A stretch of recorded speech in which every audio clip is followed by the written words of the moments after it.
Hi, welcome to The Hinge, where we talk about toys, Sofubi, films, video games, just random stuff. It's Chinese New Year, isn't it? Or nearly. Yeah, and that's the only reason why I can think that so many people are doing lotteries. Sofubi lotteries. Sofubi lotteries. So, first off, we have Jian Ken Mark. The blue Tetsujin style guy. Yes, yeah, they're two Tetsujin style guys, but this is the first one. He looks like a sort of a bit derpier. He's a bit more like a sloppy version of the other thing that they do, which sloppy is version. That's quite insulting, isn't it? He is a bit more sloppy. He's a bit more like, he's a bit fatter. He's just a bit more like... Sorry, I think that construction-wise, like, it's a bit sloppy. Oh, yeah, I'm sure it's fantastic. Slobbery, made. like a bit more of a slob.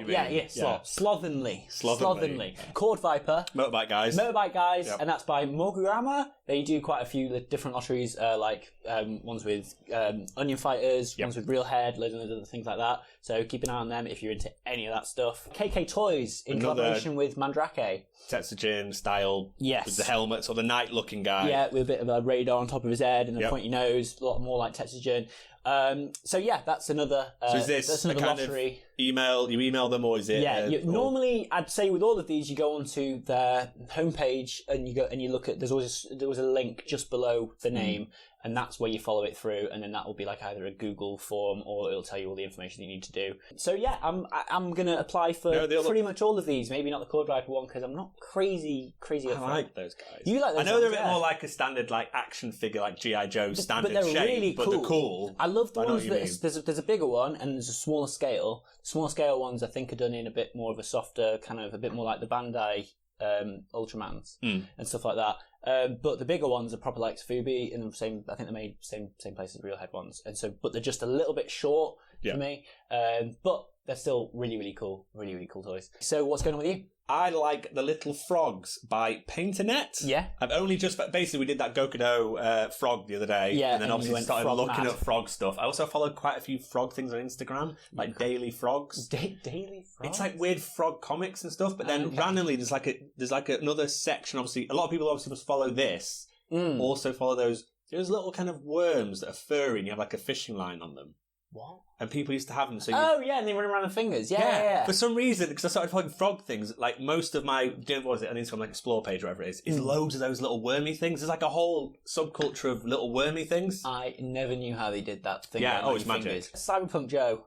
It's been delayed. It's been delayed, and just like The Last of Us, it's been delayed. Everything's just going to the second half of that year, really. Wait, when's Last of Us now? Is that fall? And Avengers has been delayed as well. Yeah, I don't really care. Yeah, no one gives two shits about that. Yeah. But I think it's just in a long run of things that are going to be delayed. We don't want crunch. Yeah. Look, I don't mind waiting as long as it's just a fucking good game. Yeah. And it feels like 2 minutes ago it was last year. I mean, but time's we're getting old. Let's not get to the world where we're just everyone's proper chill about it. It's like, release date's a release date. Let's just now actually take the time after this next year of people not releasing games in time. Let's just go. Tell you what, let's just add another year onto the making of the video game. But it'll just stretch it out even longer, and then it'll still be delayed because people need those deadlines.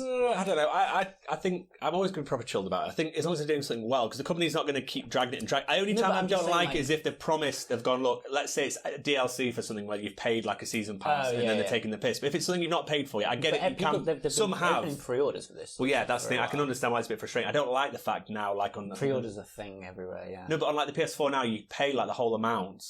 And then you prepay. Yeah, whereas it used to be go to game or whatever back in the fucking day. You put like a $5 down and or whatever. Code. It's $5. Yeah. But when it's like pay, I kind of get it where it's like, are they just using this? But they're like, how many pre-orders we'll get, so we'll get a big chunk of cash and go. Maybe. But then maybe they don't even. Maybe it doesn't make it to them until I don't they think deliver. Yeah, to be honest, you might be right there. But no, as long as it's a good game, I'm not even fucking finished The Witcher yet, so I've got plenty of time. You got time for days. Loads of fucking time. Morbius. Does he eat food? Michael Morbius. Yes. Is that his name? Plasma. Was he need Joe? No, plasma. I need plasma. But I was thinking hands, but I'm assuming he doesn't use his hands. I don't think so. No, I think he will bite people in this one because originally, obviously, you just suck the blood. They can't show it on kids' TV. Can't show biting. But Morbius, and the bigger news, I think the thing that's kind of overshadowed this whole Morbius trailer looking kind of a bit shit, really, in my mind. It was just standard. There's nothing. There's no shocking. There's a point when he sort of like lifts up his body and then he sort of flies. But he flies sort of like he's definitely being held up by his bum with like wires. He's sort of like, but he's too far forward. He doesn't fly like a vampire. He flies like a sort of. I always thought in the cartoon he was a bit silly how he could just You could just fly in the cartoon, couldn't you? Yeah, you could fly. On that yeah. series. I think you'd jump maybe very far. I don't think you could like fly like Superman sort of thing. No, but come on, they just kind of do that kind of funny floaty like sort of. Yeah, I get that. But the bigger news is the fact that Felicia. Sorry, I was trying to think what you used to say at the time. Felicia. Was it Felicia? It was Felicia. Black Cat. Black Cat. Yeah. Anyway, so the interesting thing is the fact that this is now all tied into the same Marvel universe that we've been experiencing for the last 20 years. That means Venom is sort of now a bit more interesting, and Morbius is also interesting. Morbius? There's only one thing I cared about in that whole trailer. Okay. What was it, Mark? Tombs. What do you mean Tombs? Tombs is, what's his face? Is the guy's name Vulture.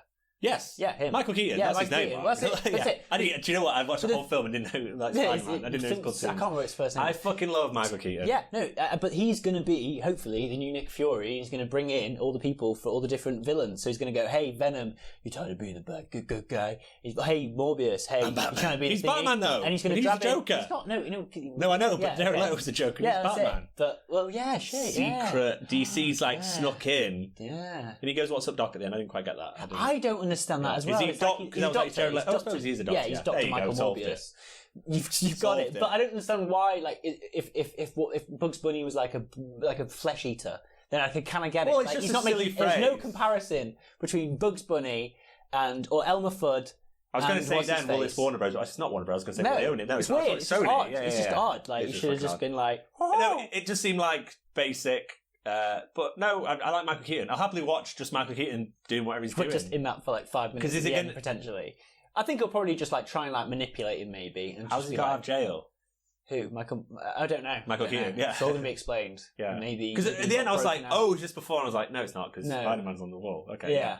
But it could have been from different parts, but I don't think it is. To be fair, that could have been a year before but like, meeting Thingy. Adrian Toomes wasn't a bad guy at that point. He turned bad during the whole... Actually, he could have been. Oh, yeah, he could have met beforehand. I feel like he's been through the whole shit with Spider-Man.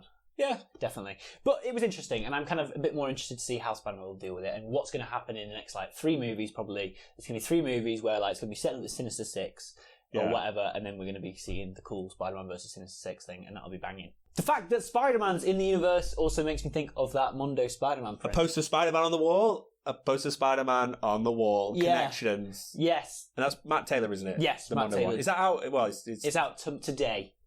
Good luck, everyone. Sorry, guys, I might edit it really slowly. But no, Matt Taylor's pretty good. I've got a brick one, potentially behind this wall. Let's just do this. Lift it up. Is it gonna be there? Right. Yeah, but no, it's pretty cool. Also, while we're talking about prints, Robert Wilson print. I think it's like Robert Wilson the 4th or Robert Wilson 4th. Robert Wilson. Anyway, Eva print. I bought that yesterday or the How day many before. prints does that make? Many, and it's from Nakatomi Inc., who we saw at DCon. I know we missed last year, but the year before, where I got the Death Dealer from. Quentin Tarantino is doing his own series. Yeah. That wasn't us coughing, it was like code. He's doing Bounty Law, so if you've seen Once Upon a Time in Hollywood, Rick Dalton, that was sort of the show that made him, like that sort of black and white, bounty hunter show where he played... black and white? I don't... I wouldn't mind. Who the fuck did he play in there? Jack Cahill, that's it. 5 half-an-hour episodes. Well, that sounds really good. Yeah, because I don't know, I do love Tarantino, but a lot of times it does feel like he makes quite little short, amazing scenes, and not necessarily they don't all fit together in some of the movies. Where you're like, God, that seems really cool, but the next one was like, well, how does that... Yeah. But a bit like Inglourious Basterds, where it's like, it's like little acts, whereas this is like little half-an-hour slots. Yeah, it's perfect. That's really good. I thought that his first foray into TV shows might be a Star Trek thing. Well, he's been banging on... Yeah. He also directed an episode of VR. VR. Yeah. I think he's done he also did an episode of Law and Order. Law and Order, that sounds right. Maybe... But like everyone... Alias or something? I feel like he's done a few little... There's quite an interesting story behind the Law and Order one, because apparently loads of other like producers and film and directors all went for like this like big meal with Quentin Tarantino, and they're all sitting around the table, and he just went, "Oh shit, I've got to do this. I've got to direct this episode of Law and Order and do all the plot script for it." And they were like, and so basically it was like the collaboration of everyone just throwing out ideas to him. Oh, I thought you were just going to leave the table, go and do it. And it's like, I have to return some videotapes. Having coffees, it's like, oh yeah, I have to. It's like, shit. I did that in 5 minutes. No. But so apparently it's a collaborative effort between like loads of other little directors that gave him all this information. I think a little tight half an hour stories I'd be really interested in watching. Well, it's similar to like that whole. I didn't watch this, but I was kind of interested in it. Was the Twilight Zone? Yes, like, I did not watch it. Went either. on with that? Like that sort of literally flew by. Yeah, well, I've watched loads of the original, but this was like the.